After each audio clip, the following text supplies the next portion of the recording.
Hey guys, welcome back. I hope you are having an amazing day. Let's get right into the stories. The first one is an entitled People Story. My wife and I were so excited when we found our dream home. It had everything we wanted: a big yard, a finished basement, and even an in-ground pool.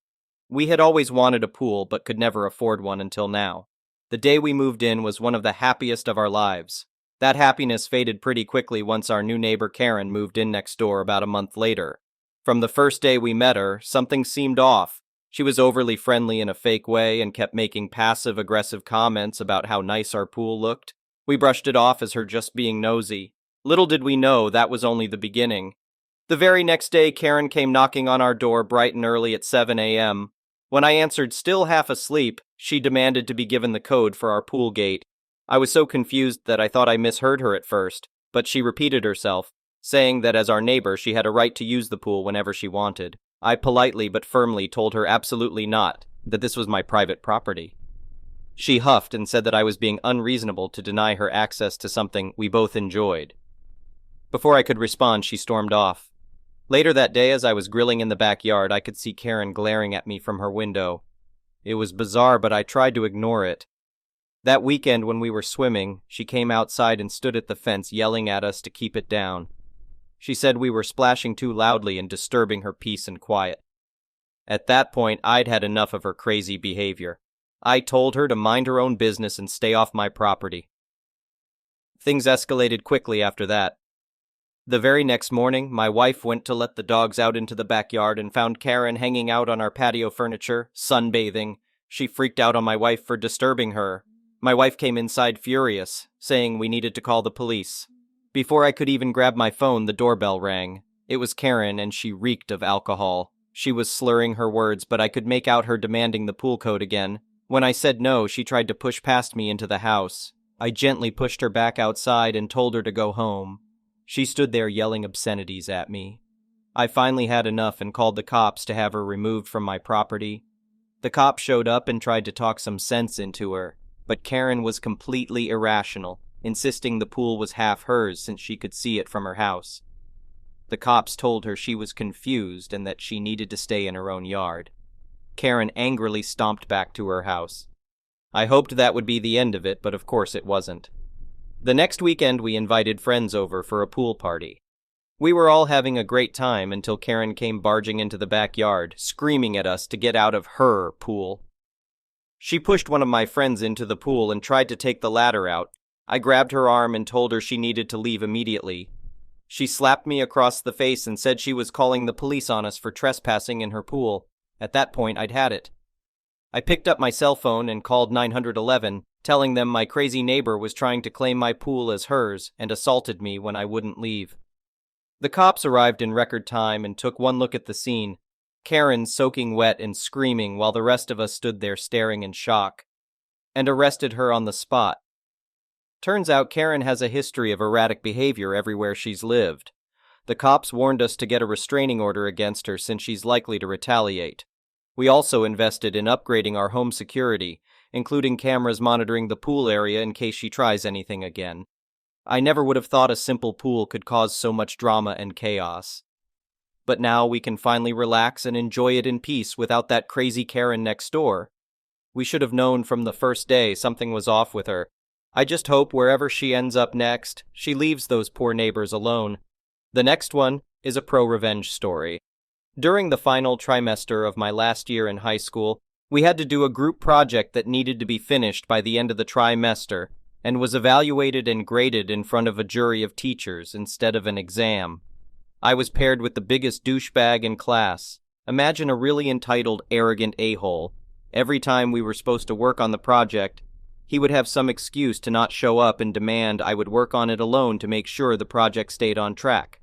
In the beginning, I tried to complain and talk to the teacher, but she would just say, "Make it work, it's your project." After a while, I stopped planning work meetings altogether.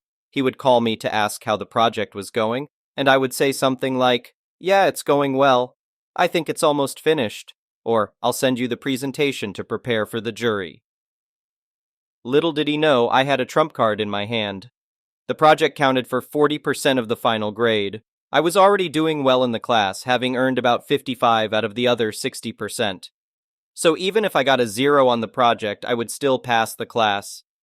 The a-hole had less, a lot less. After it became clear he was just going to use my work to pass the class and the teacher didn't care, I decided to throw out all work for the project and keep the a-hole in the dark. That last bit went a lot easier than I expected, as he was happy with me telling him that everything was on track. In the last week before the jury presentation, things became harder. The a-hole wanted me to send the presentation so he knew which part he had to present. I managed to stall for a few days with excuses, but 2 days before the jury presentation, I finally sent him an email with the PowerPoint, which was actually an MP3 file with a changed file extension. The next day I switched off my phone. In the evening, I called him back with the excuse that my phone had issues, and he was panicking that there was something wrong with the PowerPoint. I told him not to worry, I would check it out tonight and have a working PowerPoint for tomorrow. I would come to the school at 8 a.m. so he could practice his part of the presentation before the jury appointment at 9 a.m. The next morning, I arrived at school a little before 9 a.m., having switched off my phone again. When he saw me, he approached me with a mix of panic and anger. But before I could explain anything, we were called into the room with the jury for our presentation. I just told the a-hole not to worry and let me do the talking. We greeted the jury and I started the introduction. The original idea today was for us to present our project XYZ. But since I already have enough points to pass the class and Mr. A-hole over here couldn't be bothered to put in any effort, I decided to skip it and instead have a nice day off today. That concludes our presentation. Thank you for your attention. I just walked out on 4 confused teachers and one a-hole with a mouth opened so wide it looked like he was trying to eat a club sandwich vertically. Naturally, there was some backlash in the days after that.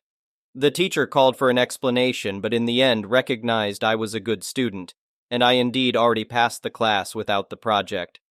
The a-hole was angry that he had to study over the summer for a re-exam. All in all, I was happy to have graduated and looked forward to going to college the next year.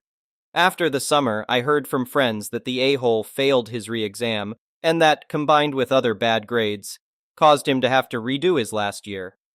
Karma is an idiot. The next one is a petty revenge story.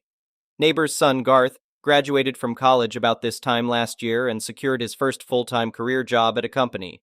He works in the IT department of a branch office, handling various IT tasks.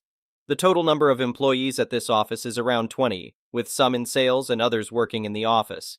Karen is the office manager. When Garth first started, there were 3 IT people who had an office in the basement separate from the rest of the employees. This arrangement suited Garth just fine. He's a quiet, introverted young man. He's highly intelligent, but not very social, preferring to spend his time off gaming rather than engaging in live interactions. As you can imagine, he's not a big guy, perhaps weighing around $150 after having a big steak for dinner. The other 2 IT people eventually moved on to other jobs, and corporate didn't replace them. Now, Garth has 3 times the workload without receiving a raise. Garth voiced his concerns to Karen about the workload and call-outs, and he received the standard feeble corporate responses and a condescending lecture. I don't know why he didn't quit then, but he stuck it out, hoping to eventually be recognized for his worth, and so on.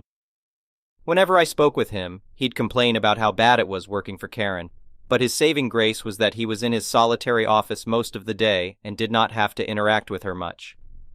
Until one day back in February when he got a phone call from Karen telling him to come upstairs. Upon arriving, he was directed to start moving furniture around. Garth took a look around and told Karen that his job did not involve moving heavy objects. Karen got loud and questioned his manhood in front of everyone, but Garth did not budge. Life changed for Garth after that. Karen decided to make work miserable for him and began repeatedly writing him up for whatever she could think of. Here comes the petty revenge. Garth started snooping and discovered that Karen was having an affair with a married coworker. Their work phones were synced up to the computer system, which Garth had access to. Garth created a mass corporate email with various screenshots of their sexting. He rigged it to be sent out today, from her own email account, the beauty of it all.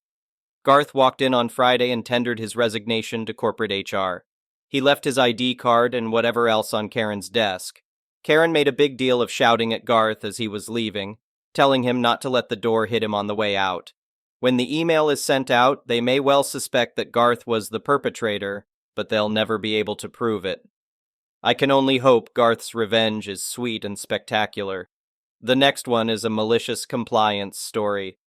To preface, I am a career butcher, and at the time I was working for Food Whole. If anyone isn't familiar, the meat department becomes crazy around November and doesn't abate until after Christmas.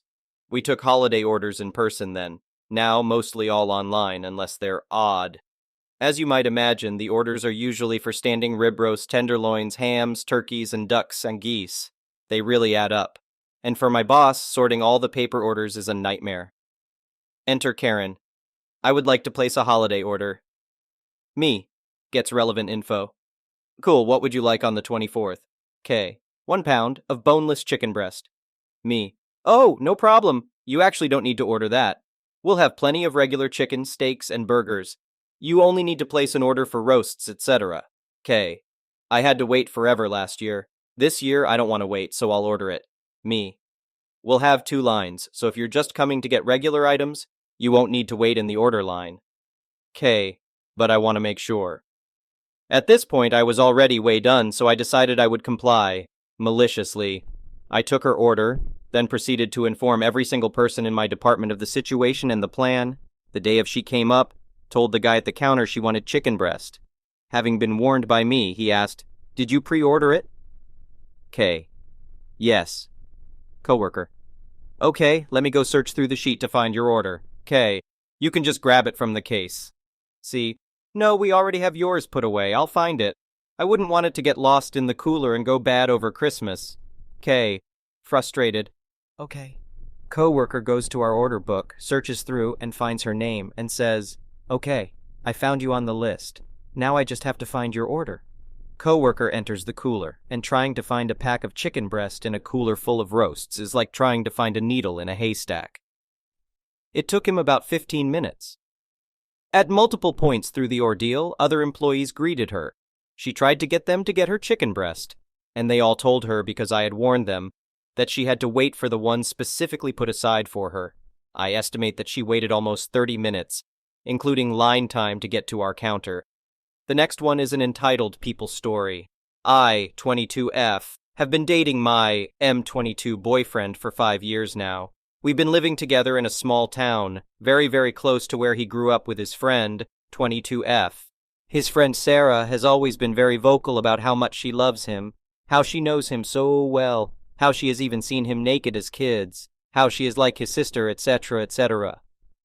They only see each other about once a month. She's been our house about 3 times.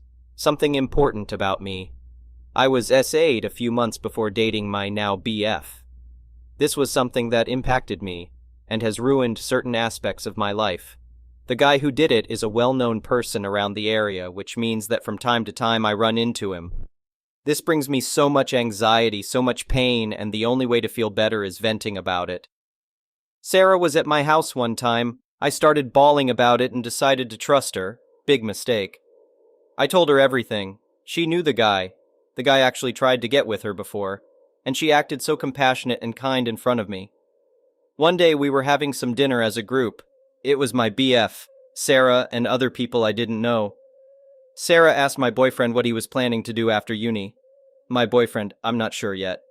Me, why not a master's degree? Sarah, God OP, stop pressuring him. He's worked so hard all his life. Give him a goddamn break and let him decide what to do. She said it in such an aggressive tone. Mind you, I was just suggesting. I've never told my boyfriend he had to do something. He grabbed my hand and squeezed it, telling me it was all right and that he didn't think I was forcing him to do something. Then Sarah asked what his future plans were for housing. I mentioned my family has a house in the southern part of the country, maybe a 5-hour drive, and that we were planning on moving there in the future. I kid you not, these were her exact words. Sarah, hell no. He isn't moving to the south. He's staying here, and he better not go farther away than insert nearest city. I was a bit annoyed. Why was it when I recommended doing a master's I was forcing him to do something, yet she was prohibiting him from moving? Yet I was the controlling one. Anyways, Sarah then started talking about ex-boyfriends, and said she didn't mind if any of her friends got with her exes. I mentioned something to her like, I'd warn the girl first. I don't want anyone to suffer what I suffered. Sarah blew up. She was red in the face. These were her words. Sarah, how dare you throw yourself in the middle of a relationship? Are you that possessive that you can't let your ex be happy? You're not over your ex and I can tell. You cried about him the other day. You're hurting BF by not telling him the truth. She was accusing me of all these things. And then the cherry on top. Sarah. BF hasn't been the same since you two are together. He's so quiet. He hasn't talked to me all day. You two keep showing affection in front of us all the ducking time. I've seen him naked as a kid, and I know him so well. You're no good for him. She was annoyed at us holding hands and hugging each other in front of her. I started crying over her tone and her accusations. I'm very sensitive. And then she said something that made me bawl even harder. Sarah, I'm so sure you lied about your SA. If it were actually true, you would have gone to the police. What did he do to you exactly? I blew up and told her in detail what he did to me in front of others. I was so embarrassed when I realized I told a bunch of strangers something so personal. Sarah, you're such a ducking manipulator. Remember when I met you, you were crying over your weight? Sarah kept throwing things that made no sense. Anything she could, she was throwing it into my face. She has an ED, and she threw my own self-esteem issues into my face. I wasn't expecting my BF to say anything. Not only is he incredibly bad at confrontation due to years of abuse from his family, he's terrified of her. She has been like a sister, yeah, but as that big sister who bullied him as well. Anyways, we're moving to the South in a few months. The next one is an entitled parent story. My mom and dad divorced when I was 9. Soon after, my mom married my stepfather. Summers and every other Christmas were spent out of state with my dad. The rest of the time, I was with my mom. They did not have the nicest of splits and divorce, but both insisted, and kept to it, that they would not interfere with my younger brother and I, relationship with the other parent. My stepfather did not agree with this, however, and did everything he could to sabotage our relationship with our father. When my dad would call, and if my stepfather answered the phone, he would hang up on my dad. He called my dad to demand more child support, or he would legally adopt us, and my dad would never see us again. I had no real friends growing up because I did not want to bring people home. One day, while visiting my dad, we ordered some custom leather jackets to arrive about a month later. They came, and I found the box on the dining room table with "Return to Sender" written on it, as if he had meant to send it back later. I grabbed it, stashed it in my room, and thankfully he forgot all about it. That night after dinner, as everyone was on the couch watching the evening news, I brought the package out, gave it to Mom, and asked her to explain why it was being sent back. My stepdad began to say that we couldn't afford it, to which I said everything had already been paid for, and why did he hang up on Dad when Dad called? And I said Dad had recordings of the threats to adopt us, and prevent Dad from ever seeing us again. My stepfather began spinning a tale about how he just wanted us all to be one big family, and he knew how my mom didn't like my dad, and he did everything for the sake of the family. Then he caught me smiling, stopped, and asked me, "What the heck is so funny?" I said, "Dad has no recordings, but why does he need them when you just admitted to everything?" He said something unintelligible and jumped off the couch to lunge at me until my mom stopped him by getting in between us. Mom simply said, "Out!" and he walked to the front door and let himself out. After we heard him drive away, Mom asked for the details about everything and apologized for bringing him into our lives. The next morning, I was walking to the bus for school when my stepfather quickly pulled up near me and stopped, then got out of the car and started walking towards me. I screamed like I've never screamed before or since. He got up to me, slapped me across the face, grabbed my shirt, and started walking me to his car.